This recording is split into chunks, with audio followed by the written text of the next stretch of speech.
가깝고도 먼 나라, 예민하면서도 관심이 제일 많이 가는 나라 일본. 한국과 일본의 양쪽 관광객이 무려 1,200만 명에 달하는 2019년에 일본의 대한국 수출 규제가 있었고 뭐 반도체, 배터리, 로봇, 바이오 분야에서 이제 공동 R&D, 뭐 기술 표준의 협력, 라인야오가 보통 기업이 아닌 거죠. 아니 이게 그거 우리는- 한국 기업이었어 이렇게? 네, 그게 한국하고 연관이 있었다면 통상을 하면 돈이 보인다. 통상이 머니. 안녕하세요, 권순우입니다.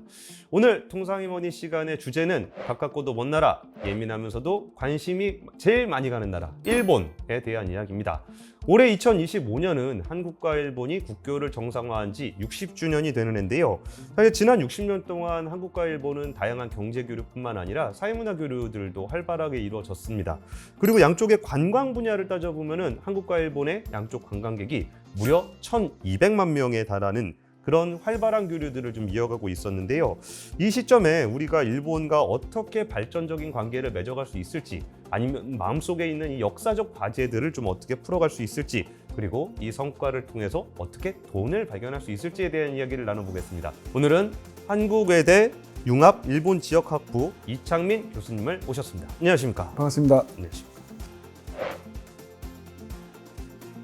이창민 교수님은 한국외대에서 융합 일본 지역학부 교수님을 맡고 계시고 일본 도쿄대에서 경제학 박사 예. 학위를 받으셨네요. 최근에 들었던 얘기 중에 제가 좀 흥미로웠던 부분이 한국의 젊은 세대, 일본의 젊은 세대가 느끼는 한일 관계가 다르고 또 일본의 나이 든 세대, 한국의 나이가 좀 있는 세대가 느끼는 한일 관계가 많이 다르다고 하던데 실제로 공부를 하셨던 그리고 아니면 외교 무대에서 같이 자문하면서 느꼈던 약간은 좀 기성세대와 학생들을 가르치면서 느꼈던 그 젊은 세대가 느끼는 한일 관계가 많이 다른가요? 굉장히 좀 차이가 있는 것 같습니다. 일단 제가 피부로 느끼고 있는 거는 지금 제 수업에 일본인 국적의 학생, 그러니까 일본인이 8명 있습니다. 40명 수업 중에 8명이니까 굉장히 많은 숫자죠. 20%네요? 예. 사실 처음 있는 일인데요. 이 정도로 많아진 게 저는 여학생들이에요. 그래서 BTS 보러 왔구나. 물어보니까 이제 초등학교 때부터 K-팝에 예. 관심이 많고 그래서 한국의 대학에 가서 졸업하고 또 한국에 취업해서 정착해서 계속 살고 싶다 이렇게 이야기를 합니다. 그래서 일본 젊은이들 중에 이 한국을 동경하는 일본 젊은이 굉장히 많습니다. 그런데 그에 비해서 한 60대 이상 대신 기성세대 분들은 아직도 여전히 이제 한국에 대해서는 개도국의 이미지가 있는 분이 많아요. 대한국 간의 제네레이션 갭이 있던 시대가 있었나 할 정도로 한국에 대한 인식이 굉장히 차이가 많이 납니다. 사실 이렇게 제너레이션 갭이 크게 나이 차이가 난다라는 거는 어쩌면 한일 관계가 지난 60년 동안 많이 달라졌기 때문일 것 같기도 해요. 자기가 바라보는 그 한일 간의 관계가 이 시대가 다르고 이 시대가 다르고 이 시대가 다른데 젊은 세대 입장에서는 지금의 모습만 봤을 거고 기성세대 같은 경우는 과거에 대한 이미지가 많이 강할 거고 그러면 어쩌면 우리가 한일 관계는 항상 뭔가 좀 약간의 그 긴장감이 있는 관계라고 생각을 하지만 그 60년 동안 좀 많이 달라졌을 것 같거든요. 예, 뭐 한일 관계를 이제 경제 관계를 가지고 좀 설명을 드리면 한 4단계 정도의 단계를 밟아왔습니다.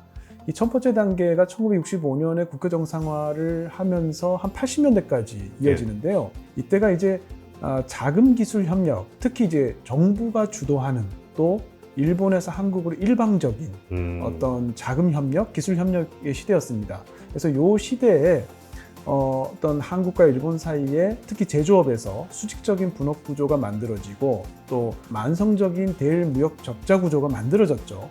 이게 뭐 한 50년 정도 이렇게 이어졌고요. 두 번째 시대가 이제 90년대인데 1996년에 OECD의 그 원조 대상국 리스트에서 빠지면서 OECD에 가입을 하거든요. 예. 그러니까 원조를 받는 나라에서 주는 나라로 결국에 이제 자금 협력이 이제 90년대부터는 사라지고요. 그 대신에 민간이 주도하는 어떤 기술 협력이 시작이 되고 또 한 가지 97년에 저희가 IMF 구제금융을 받습니다만 이때 이제 일본도 이제 한국을 도와주면서 통화스와프를 맺게 되는데요. 예. 그때부터 이제 2000년대 통해서 이제 어떤 통화 협력이라는 새로운 형태가 제도화됐습니다. 그러니까 기술과 통화 협력의 시대였고 2012년부터가 이제 세 번째 단계인데 2012년에 사실은 이제 이명박 대통령이 독도에 이제 상륙 방문하면서 정말 아슬아슬했죠. 그 갈등이 굉장히 이제 격화됐습니다. 예. 그래서 저는 이제 이 시기를 잃어버린 10년, 한일 관계 잃어버린 10년이라고 하는데요. 한 10여 년 동안 굉장히 크고 작은 갈등이 반복돼 왔습니다. 특히 우리가 기억합니다만 2019년에 일본의 대한국 수출 규제가 있었고 예. 저희는 또 거기에 대해서 일본 제품 불매 운동으로 맞섰고요.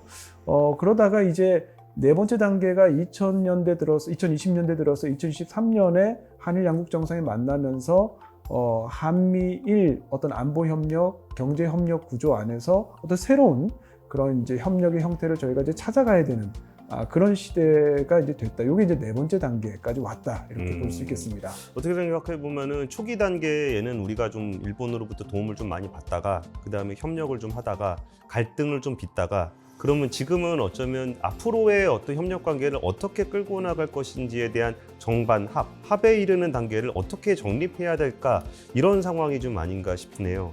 근데 사실 생각해 보면은 경제적인 부분들도 분명히 있는데 양국 간에는 참 마음 깊숙한 곳에 역사라는 부분들을 잊을 수는 없는 것 같아요. 그래서 양국 간에 해결해야 될 그 문화사회적 장벽들이 존재할 것 같은데 이런 장벽들은 좀 어떻게 극복해 나가야 될까요? 일단 한국 같은 경우에는 좋은 의미든 나쁜 의미든 너무 일본에 대한 과도한 관심이 좀 있다. 과도한 관심. 네. 반면에 일본 같은 경우는 아까 말씀드린 것처럼 기성세대, 50대, 60대는 아직도 한국을 개도국에서 벗어나지 못한 나라 정도로 생각하는 분도 꽤 있습니다. 근데 중요한 건 이분들이 의사결정을 하잖아요. 젊은 사람들이 아니라. 그렇죠. 그래서 일본의 기성세대들이 한국을 어떤 가치를 공유하는 선진국으로 인정하는 것, 그게 이제 앞으로는 이제 일본에 좀 필요한 자세가 아닌가 이런 생각이 듭니다. 알겠습니다. 사실 그 한일 관계를 중립을 하려 그러면은 국제 통상 관계도 놓치면 안 될 것 같긴 해요. 그것뿐만 아니라 뭐 첨단 산업이라든지 기후 변화, 에너지 민간 기업 이런 여러 각도 측면에서도 이제 관계 정립을 해 가면서 우리가 생각해야 되는 변수들이 좀 많은 것 같은데요. 이렇게 급변하는 세계 정세가 이제 한일 협력에는 좀 어떤 영향을 미칠까요? 미중 패권 경쟁 그리고 이제 미국의 중국 견제는 아마 앞으로도 민주당, 공화당 사실은 어느 정당을 불문하고 예. 앞으로 이제 상수로서 우리가 놓고 봐야 될 것 같고요. 그렇게 했을 경우에 이제 한국과 일본 사이의 협력 또는 경쟁의 구도가 크게 네 가지 시나리오 정도로 생각해 볼 수 있을 것 같아요. 첫 번째는 이제 구심력입니다. 구심력이라고 하는 것은 이제 미국을 중심으로 두고 미국에 끌려가는 힘이 강하다는 거죠. 양자 관계가 강화되고 그 대신에 다자 협력 체제는 좀 힘이 약화되는 그런 가운데 한국과 일본이 협력할 수도 있고 경쟁할 수도 있거든요. 예. 예를 들어서 뭐 지금 미국이 추진하고 있는 알래스카의 LNG 개발 같은 경우에 이게 뭐 우리나 일본에게 있어서 크게 도움이 된다는 생각은 하기 어렵지만 어찌됐든 미국이 끌고 가는 힘에 이끌려서 한일이 함께 협력할 수 있는 구도가 되는 거죠. 예. 또 이제 원심력도 있습니다. 미국에서 멀어지려고 하는 힘인데 이게 대표적인 게 트럼프 1기 때 이 일본의 전략이라고 생각할 수 있어요. 트럼프 1기 때 이 TPP에서 미국이 이탈하면서 사실은 TPP가 완전히 이제 좌절되는 게 아니냐라고 그랬는데 일본이 이걸 CPTPP로 확대 개편하면서 굉장히 리더십을 발휘했었거든요. 예. 지금도 보면 일본은 트럼프 2.0 시대에 영국하고의 관계를 또 돈독히 하고 있습니다. 영국하고 2+2도 맺고 있고 유럽에도 계속 손을 내밀고 있고요. 결국에는 미국을 제외하더라도 미국 이외 국가들과 함께 소다자 협의체를 통해서 어떤 미국을 견제하는 이런 협력을 할 수 있는데 우리도 거기에 일본하고 이제 협력할 수 있는 공간이 좀 있을 수 있고요. 세 번째 시나리오는 이제 고립된 생태계입니다. 이게 무슨 말이냐면 지금 일본 같은 경우는 특히 반도체나 AI에 있어서 일본 자국 내 생산 수직 계열화를 통해서 완전히 국내에서 조달할 수 있는 공급망을 구축하려고 굉장히 노력하고 있거든요. 이게 앞으로 더 진전이 되면 사실은 한국과 일본이 협력할 여지가 거의 없어진다고 볼 수 있죠. 첨단 산업에서는. 예. 마지막 네 번째는 이제 공통과제에 대한 대처입니다. 한국과 일본은 사실 과제 선진국이라고 할 만하죠. 저출산 고령화, 지방 소멸 문제, 노동 생산성 저하 문제 이런 것들 공통된 과제를 가지고 있기 때문에 사실 이거는 서로 머리를 맞대고 여러 가지 논의를 해야 좋은 아이디어가 나오니까 한국과 일본의 고위급 회담부터 민간까지 어떤 층위별로 다양한 그런 이야기를 통해서 좀 서로 머리를 맞대고 좋은 아이디어를 서로 공유하는 그런 이제 협력의 형태도 가능할 거라는 생각이 듭니다. 알겠습니다. 근데 저는 교수님 말씀해 주신 것 중에 좀 세 번째가 좀 귀에 와닿는 게 있는데, 일본이 자국 내에 독자적인 생태계를 구축한다. 사실 일본도 그렇고 한국도 그렇고 이게 되게 큰 나라들은 아니잖아요. 근데 강점으로 따지면 우리나라는 반도체를 잘 만들고 일본은 첨단 소재라든지 방비를 잘 만들고, 그러면은 이런 시대에 이거 둘이 협력을 하게 되면은 꼭 그렇게 꼭 이 나라에서만 다 만드는 게 아니라 양국 간의 협력을 하면은 좀 더 이게 또 시너지를 낼 수도 있을 것 같은데, 그리고 실제로 그 반도체 생태계에서 한일은 굉장히 그동안 시너지를 내왔고, 그러면은 이제 한일이 좀 이쪽 첨단 기술이나 산업 분야에서 협력을 해서 좀 좋은 결과를 내려고 한다 그러면 좀 어떤 자세들이 좀 필요할까요? 네, 이게 뭐 사실은 다 예측이기 때문에 뭐 경쟁 구도로 갈 수도 있고 또 뭐 협력 구도로 바뀔 수도 있다, 이렇게 다 양쪽으로 다 얘기할 수 있을 것 같은데요. 이걸 이제 협력으로 만약에 우리가 간다면 어떻게 될 수 있을까? 일단 상호 보완적인 기술 역량을 결합하는 형태. 그러니까 우리나라 같으면 이제 메모리 반도체, 뭐 디스플레이 생산, 전자제품 이런 개발에 강점이 있고, 예. 일본 같은 경우는 이제 반도체 소부장이 강하죠. 정밀화학 분야에서 우위를 점하고 있으니까 이 양국의 산업 구조가 굉장히 상호 보완적이라고 볼 수 있고요. 사실은 이게 우리가 20년 동안 한국과 일본이 협력의 고리를 이어왔던 사실은 가장 중요한 분야거든요. 그래서 예. 앞으로도 이제 이런 분야에서의 협력을 좀 생각해 볼 수가 있고, 두 번째는 미중 기술 패권 경쟁, 그다음 경제 안보의 중요성이 커지고 있는 상황에서 뭐 반도체, 배터리, 로봇, 바이오 분야에서 이제 공동 R&D, 뭐 기술 표준의 협력, 그러니까 새로운 분야에서는 어쨌든 한일이 어떤 기회를 창출할 수 있는 분야가 될 것 같고요. 알겠습니다. 사실 저도 2019년에 한국하고 일본하고 이제 무역 전쟁을 벌일 때 공급망단을 이렇게 쫙 취재를 하다가, 와, 이게 한국하고 일본이 이렇게 경제 교류를 많이 했었어? 서로 서플라이 체인이 이렇게 단단하게 묶여 있었어? 라는 점을 굉장히 좀 새삼스럽게 느끼기도 했었거든요. 근데 그거는 사실 국민적 감성하고는 조금 다른 얘기였던 것 같아요. 굉장히 공고하게 맺어져 있다는 게. 그리고 사실 예전에 우리가 광산 투자 같은 거 할 때도 보면은 그 마다가스카르 그 암바토비 니켈 광산이나 아니면은 브라질 니오비움 광산 같은 경우도 우리가 그걸 투자했다라고 생각을 했었는데, 또 외신을 보면은 한국하고 일본이 공동 투자를 많이 했었더라고요. 그 산업 무역적으로 보더라도 상호 보완적으로 공급망적으로 연결되어 있는 부분들이 굉장히 많고, 그래서 이런 국가들이 정말 갈등이 아니라면 협력 관계가 된다 그러면 진짜 같이 할 수 있는 분야가 정말 많을 것 같아요. 그리고 민간 분야에서는 사실 정부 차원에서는 약간은 정무적인 판단이라든지 정치적 판단을 해야 되겠지만, 민간에 있어서는 조금 더 그런 감정적인 부분을 배제하고 좀 협력을 할 수 있을 것 같은데, 민간 협력을 강화할 수 있는 방안은 뭐가 있을까요? 사실 이제 한국하고 일본이 굉장히 공통점이 많습니다. 사회 경제적인 구조적인 것도 닮아 있고, 산업 구조도 닮아 있고, 뭐 한자 문화권이고, 뭐 유교적인 영향도 있고 굉장히 닮아 있는데, 실패하는 경우가 종종 있습니다. 일명 라인 사태. 라인 사태. 예, 네이버가 이 라인 서비스를 일본에 런칭할 때 사실은 한국 기업인 거를 티를 안 내려고 굉장히 노력을 했어요. 그 당시만 해도 아직 한국 기업에 대한 그런 일본 국민들의 어떤 정서가 그렇게 포지티브하지는 않았기 때문에 현지 기업 전략을 써서 처음부터 일본 기업인 것처럼 이렇게 접근을 했습니다. 그렇다 보니까 라인 그 문제가 불거졌을 때 일본 국민들이 전부 다 깜짝 놀랐거든요. 아니 이게 그거 한국 기업이었어? 이렇게? 네, 그게 한국하고 연관이 있었다는 뭐 그런 네. 보안 문제인 줄 알았는데. 네네, 네이버 깜짝 놀란 거예요. 사실은 그래서 이제 그게 하나 있었고, 또 사실은 이 라인야후가 처음에 문제가 됐던 게 정보 유출이 있었잖아요. 근데 그 정보 유출에 대한 양국 국민의 어떤 민감도가 또 좀 달랐습니다. 일본에서는 어떤 개인정보나 이런 정보 유출에 대해서 굉장히 그 사안을 크게 다루고 굉장히 민감하게 반응하는데, 거기에 비해서 이제 한국은 상대적으로 약간 뭐 여기저기 다 있는 문제고, 물론 이제 바람직한 건 아니지만 뭐 이런 정도의 약간 상대적으로 좀 둔감한 반응을 보여서, 그 부분에 있어서 결국에는 이제 인식의 차이가, 일본은 이 라인 사태를 정보 유출의 문제로 인지하고 있고요.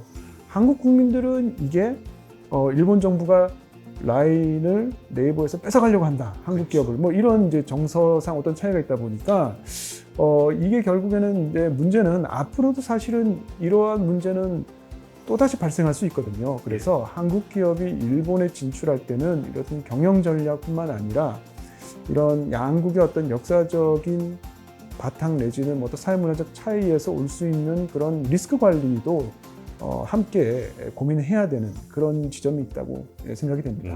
그럼 이거는 우리가 조금 더 좀 삼자적인 시각에서 한번 생각을 해볼게요. 국제 무대에서 봤을 때 한국과 일본이라는 그 두 개의 나라가 전략적 동맹을 좀 강화한다라고 한다 그러면은 좀 국제 질서 차원에서 보기에는 좀 어떻습니까? 네, 사실 여러 국제 무대에서 한국과 일본이 사이가 안 좋다 그러면 외국 사람들은 깜짝 놀래요. 아, 그래요? 외국 사람들이 볼 때는, 그러니까 한국과 일본 이외에 다른 뭐 유럽이나 북미 사람들이 볼 때는 한국, 일본은 지리적으로도 가깝고 문화적으로도 그렇고 자기들 눈에는 뭐 90% 비슷하다는 생긴 생각이 것도 드는데 비슷하게 생겼고. 그런데 그렇게 사이가 안 좋단 말이야. 그러니까 역사적인 맥락을 모르니까 그렇게 이제 이야기를 할 수 있는데요. 근데 실질적으로 뭐 유엔에서든 어디서든 한국과 일본이 우리가 흔히 얘기하는 자유민주주의, 시장경제, 인권, 법치 이런 기본 가치들이 거의 다 공유되고 있거든요. 한일의 차이는 그렇게 크지 않습니다. 그래서 이런 맥락에서 이제 살펴보면 글로벌 차원에서 한국과 일본이 이제 공통의 어떤 과제를 설정하는 노력이 좀 필요하다는 생각이 들고요.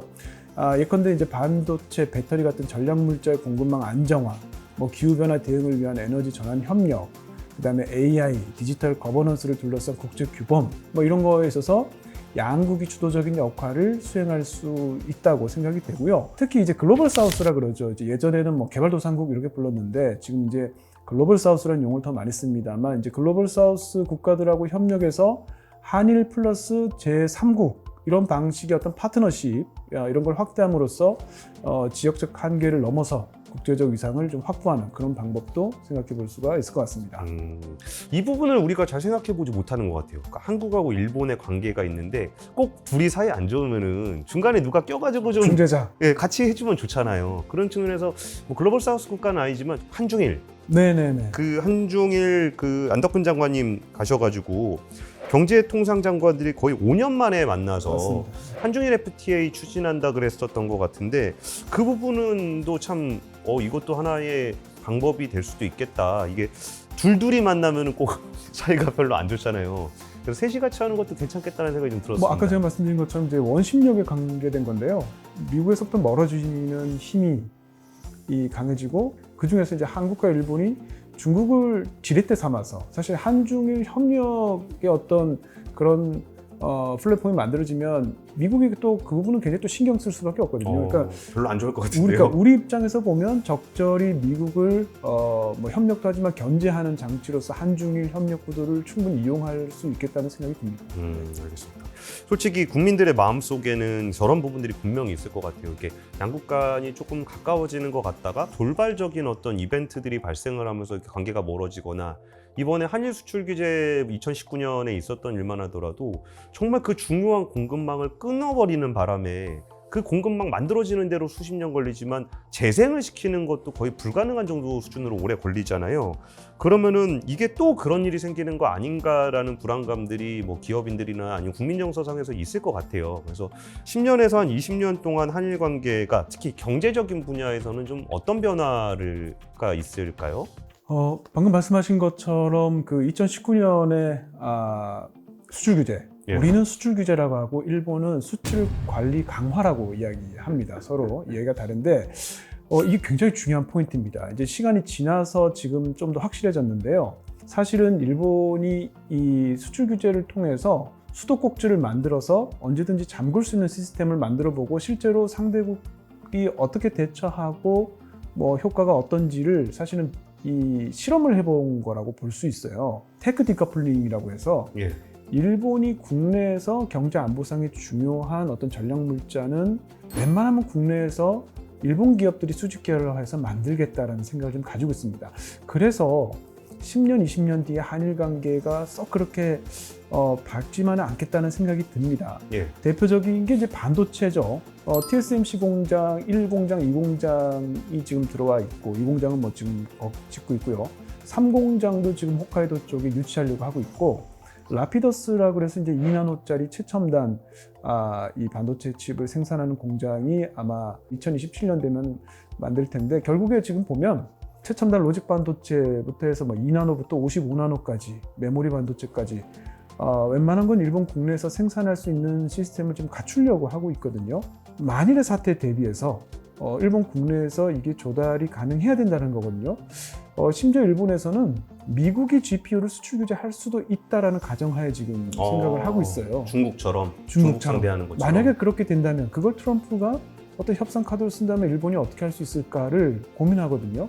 결국 이러한 것들이 이어지면 주변국들하고 어떤 특히 이제 한국과의 어떤 상호 보완성에 가지고 공동의 생태계를 만들어가려는 노력은 조금 등한시될 수도 있다, 이런 생각이 좀 듭니다.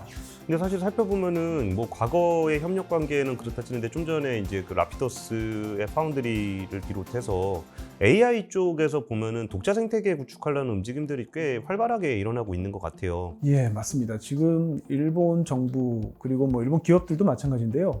2022년 11월에 오픈 AI의 챗GPT가 등장하면서 예. 2023년에 완전히 정부의 전략도 일본 기업의 전략도 180도 바뀌었습니다.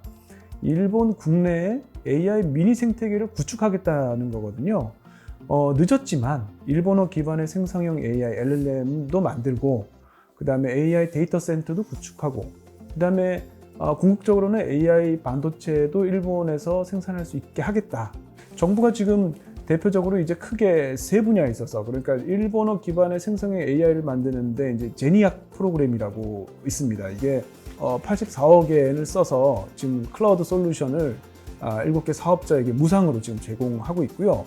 그 다음에 이제 AI 데이터 센터 구축하기 위해서 이제 대기업 세 군데 위주로, 그러니까 소프트뱅크, KDDI, 뭐 사쿠라 인터넷, 요 기업들이 총 한 4,500억 엔 지금 GPU 확보에 돈을 쓰고 있는데, 이 중에서 4조 원 넘게. 그렇죠.